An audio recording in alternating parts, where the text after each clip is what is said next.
Comienza en Radio María, El Dios de cada día. Hoy con el Padre Roberto Visier.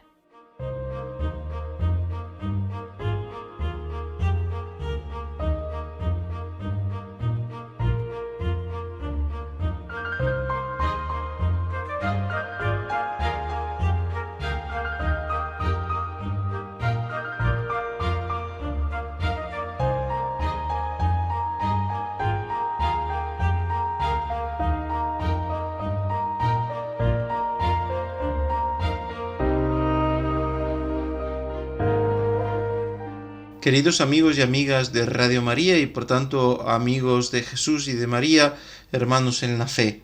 En nuestro camino, en el Dios de cada día de reflexión sobre los mandamientos, hemos llegado al momento de hablar del cuarto mandamiento: honrarás a tu padre y a tu madre, que es el mandamiento de la familia, de las relaciones familiares, que son esenciales en nuestra vida y que es algo importantísimo para esta regeneración moral que necesita nuestra sociedad y que es una de las intenciones, de los motivos de estos programas sobre los mandamientos: recuperar el valor universal, no solamente cristiano, sino universal, de los 10 mandamientos como un fundamento moral sobre el bien y sobre la verdad, que puede ayudarnos a que esta sociedad salga de esta crisis moral profunda que atraviesa. Y vamos a dividir el programa, que van a ser 2, porque es un tema muy amplio. Naturalmente de cada mandamiento se podrían hacer muchos programas, pero vamos a hacer 2 de este cuarto mandamiento, hablando de las relaciones familiares. Y vamos a empezar a hablar de la filiación, es decir, del ser hijos, el saberse hijos de Dios, naturalmente, y esa es también una relación que nos ayuda muchísimo en nuestra vida espiritual y en nuestra vida moral. Pero como estamos hablando de la familia, el ser hijos de un padre y de una madre, eso es importantísimo, es como un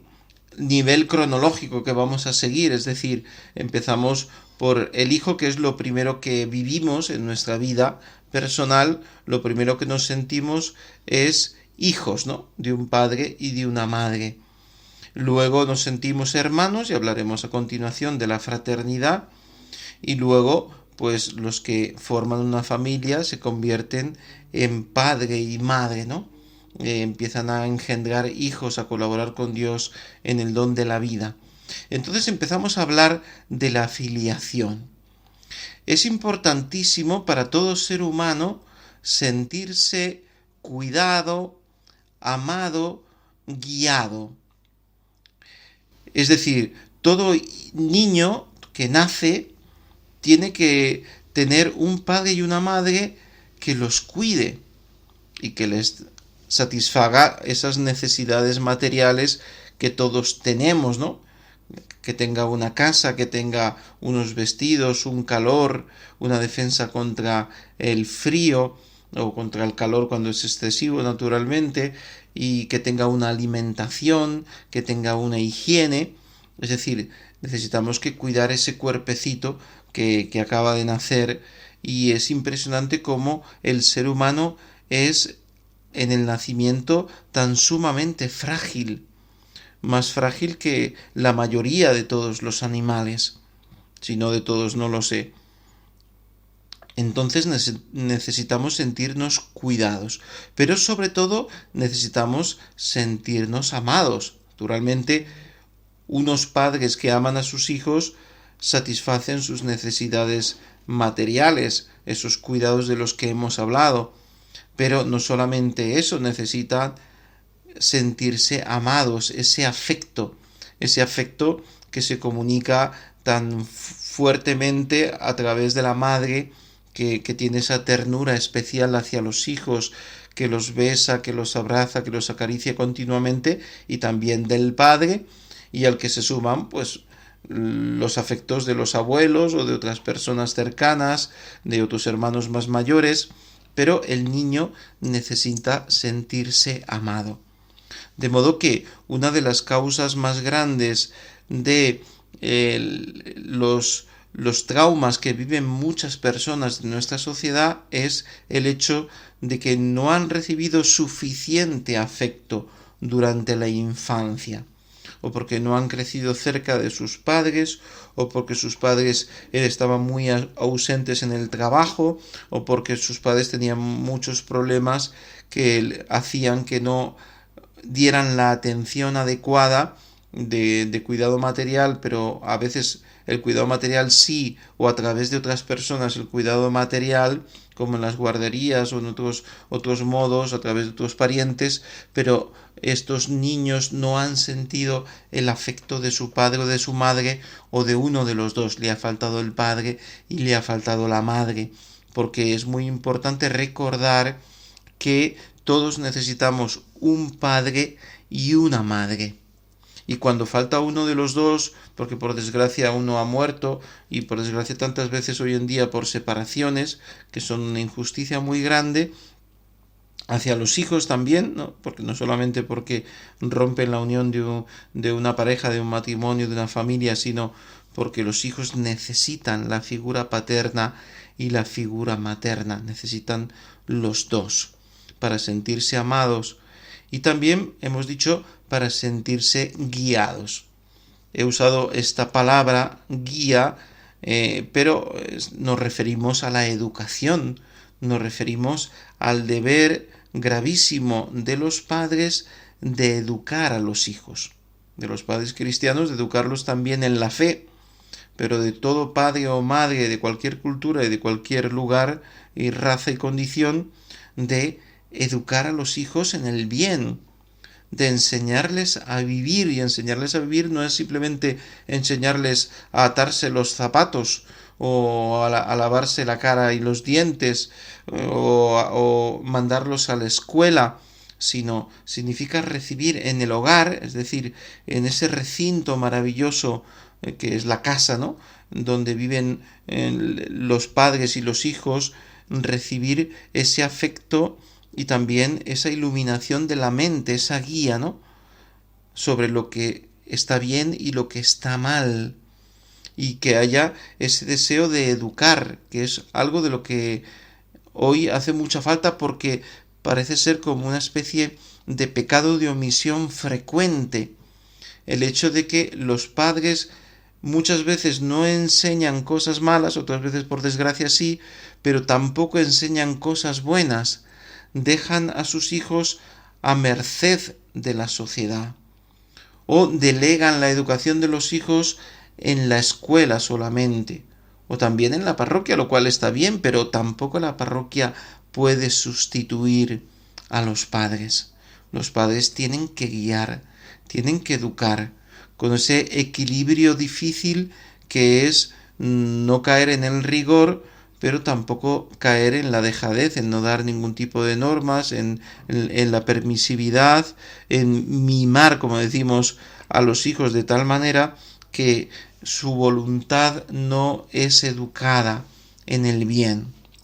Y esto es, pues, un problema muy grande, la falta de educación. La crisis educativa viene de unas dificultades que hay en la escuela, en los institutos de enseñanza media, pero viene también y sobre todo del entorno familiar, donde no se recibe la adecuada ayuda, o donde estamos invadidos por los medios de comunicación, o hoy en día por los teléfonos móviles, las redes sociales, las pantallas, etcétera, ¿no? Cuando los padres no ponen el empeño a ser ellos los que guíen a sus hijos, no el ambiente alrededor en el cual pues los niños tienen que crecer,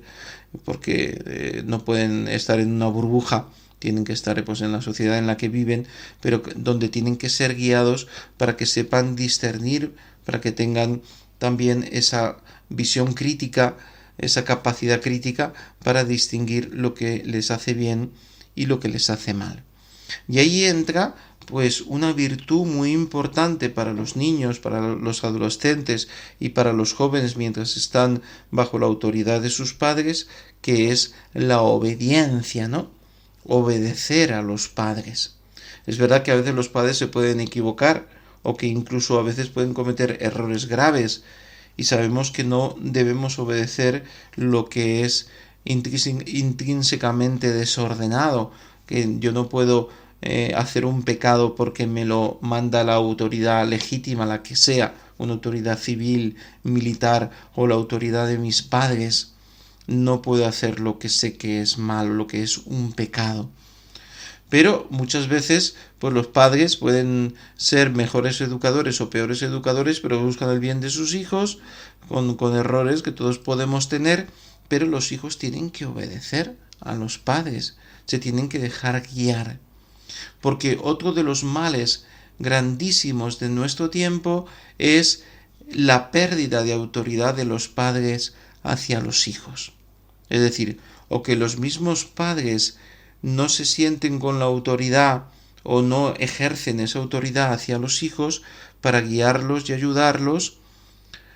o que los hijos no quieren reconocer esa autoridad de los padres porque los mensajes que les llegan de muchas fuentes les están diciendo que no tienen que obedecer a sus padres o que tienen que liberarse de esa autoridad que los oprime, ¿no? Ahí hay que subrayar, antes de hacer la pausa, que en esta mentalidad a veces extremadamente feminista, la autoridad del varón, del padre de familia, se ve muy disminuida porque estamos continuamente diciendo a los varones pues que son malos, que son tiranos, que son gente desordenada, que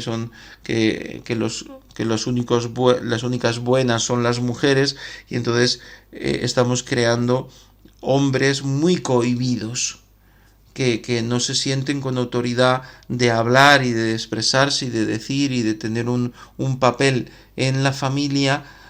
porque están bombardeados por un ambiente, por una ideología ultrafeminista que les dice que ellos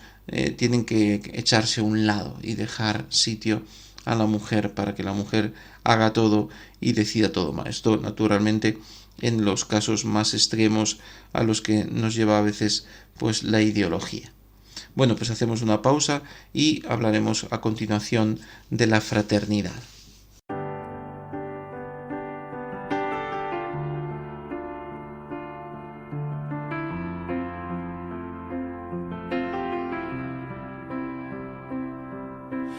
Hoy he vuelto a ver su rostro sonriendo al despertar, cuánto amor brillando en sus ojos, recordando que es verdad lo que capto en su mirar. Cuando vuelvo, aquí te espero, hasta pronto. Oír su voz es un placer, sabiendo que al anochecer charlaremos qué tal te fue en el trabajo. Y escuchando cada nota de cariño y amistad, puedo sentir una canción en su abrazo. Y vuelvo a mirar y veo crecer mi deuda con estos ángeles que han dedicado una vida entera para poder crear una luz en la oscuridad. Por tantas cosas, gracias una vez más, gracias una vez más. Estamos hablando del cuarto mandamiento de la ley de Dios, que es honrarás a tu padre y a tu madre, y que no es simplemente el respeto de los hijos hacia los padres, de lo que hablábamos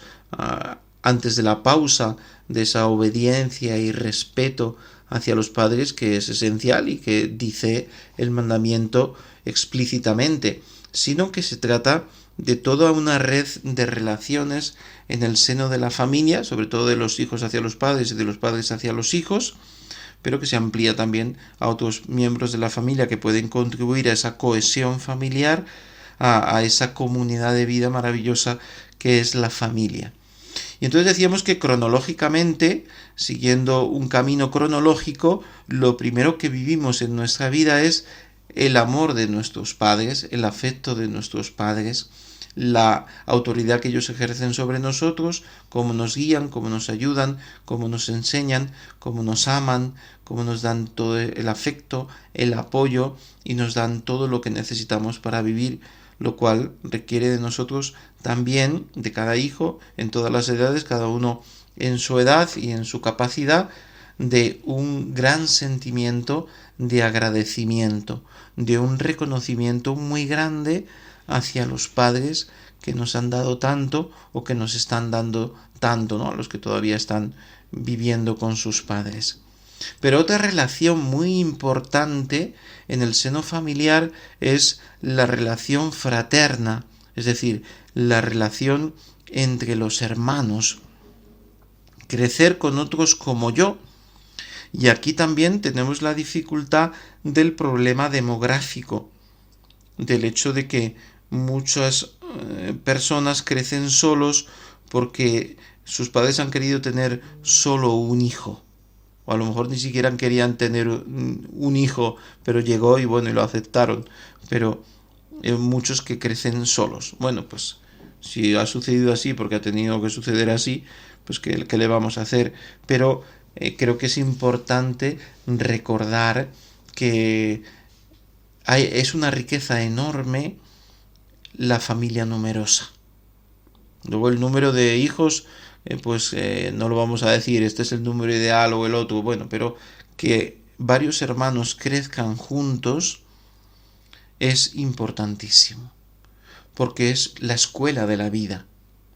y porque es importante ver cómo otro como yo crece conmigo, ¿no?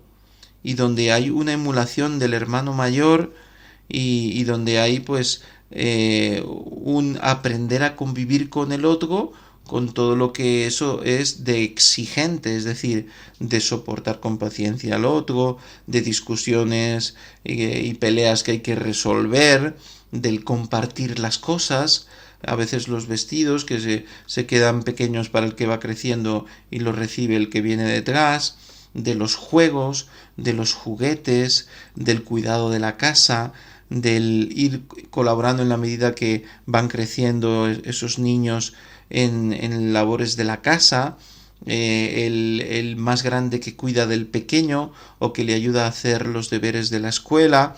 o que lo acompaña a un sitio o a otro o que también pues lo corrige con esa autoridad que tiene porque tiene más años o esa amistad que se forja entre los hermanos, ese vínculo que es un vínculo de sangre, pero que también es un vínculo de convivencia, de haber crecido juntos, de haber luchado juntos, de haber superado juntos una serie de dificultades. Entonces todo eso nos une, nos hace conocernos bien y nos hace compartir. Luego cada hijo, es decir, cada hermano o hermana, pues es distinto, porque unos son varones y otros son mujeres, porque uno tiene una edad y otro tiene otra edad distinta, otros tienen un temperamento más fogoso o más activo, otros más tranquilo, otros más tendencia a la alegría y otro un poquito más tímido o callado. Bueno, pues allí todos esos matices, esa riqueza maravillosa de lo que es la psicología del ser humano se convierte en un enriquecimiento, porque la riqueza es que seamos distintos, que uno es hombre y otro es mujer, que uno es más activo y otro es más reposado, que uno tiene un temperamento de una manera y otro de otra, que uno tiene 2 años más y el otro 5 años más, y entonces ahí hay una riqueza donde se produce un afecto, una ayuda mutua, una protección de los grandes hacia los pequeños y una colaboración gratuita, que eso no lo hemos dicho antes, pero también se aplica a la relación de los padres hacia los hijos y de los hijos hacia los padres, el hecho de que en la familia todo se hace por amor, todo se hace porque somos familia, todo se hace porque nos queremos, todo se hace porque nos necesitamos los unos a los otros, pero no simplemente en un modo material, sino, aunque sea también verdad, sino que nos necesitamos porque necesitamos el otro a mi lado para vivir, ¿no? Porque el ser humano es un ser social y la célula fundamental de la sociedad es la familia, porque estamos creados para vivir juntos, y en el primer lugar, el primer ámbito en el cual vivimos juntos, luchamos juntos, es la familia, y lo hacemos de modo gratuito. Aunque luego pues los padres busquen el castigo y el premio para incentivar a los hijos, o les demos algo a los hijos para que tengan algo y aprendan también a administrar sus monedillas, ¿no? Su dinero, luego cada uno según su criterio, pero sabiendo también educarlos pues en esa austeridad, en que las cosas hay que ganárselas, en que las cosas materiales no dan la felicidad. Bueno, pues todo eso, todos esos aspectos de la vida de familia se transmiten en la familia. Y es clarísimo que tener varios hermanos y compartir con ellos, y que ese vínculo luego continúe después, cuando nos hacemos más grandes, o cuando cada uno ya sale de la familia y forma su propia familia, empieza a trabajar o cambia de ciudad, pues que no se pierda ese vínculo entre los hermanos, que se van a ayudar en momentos de dificultad, de enfermedad, en momentos de dificultad material, de sufrimientos, de problemas, que yo pueda contar con mis hermanos y saber que ellos están ahí. Aquí pues podríamos hablar de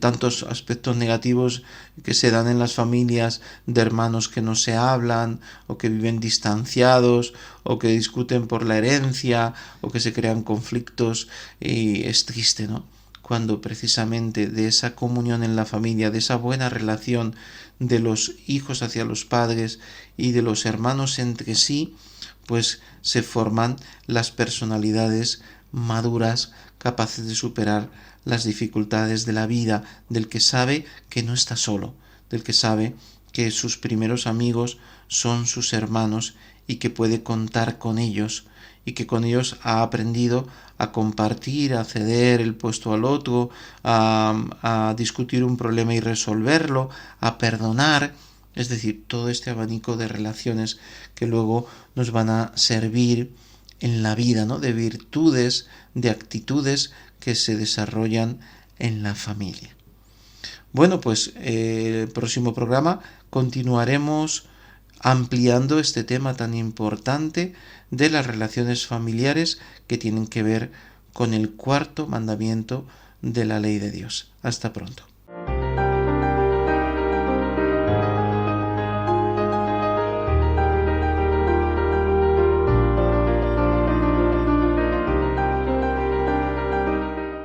Así finaliza en Radio María, El Dios de cada día.